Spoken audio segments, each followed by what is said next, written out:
اگر آپ چینل پر پہلی بار آئے ہیں تو ابھی سبسکرائب کر کے بیل آئیکن پریس کریں اور رہیں باخبر۔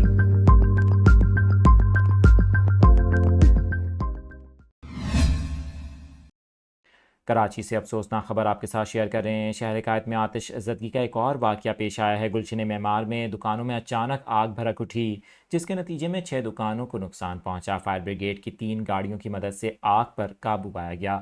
گلشن معمار میں صنوبر ہائٹس کی دکانوں میں اچانک آگ لگ گئی۔ فائر بریگیڈ حکام کے مطابق آگ اپارٹمنٹ کے نیچے قائم دکانوں میں لگی 3 فائر فائٹرز کی مدد سے آگ پر قابو پایا گیا۔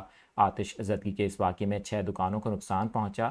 متاثرہ دکانوں میں کیبل نیٹ ورک، اے سی کی مرمت اور اسکرپٹ کی دکانیں شامل ہیں۔ آگ کے باعث علاقے میں خوف و ہراس بھی پھیل گیا۔ دکانوں کے اطراف رہائشی عمارتوں کو خالی کروایا گیا۔ اس حوالے سے فائر فائٹرز کا کہنا تھا کہ آگ ایک دکان میں لگی تھی، جس نے دیکھتے ہی دیکھتے اطراف کی دکانوں کو بھی لپیٹ میں لے لیا۔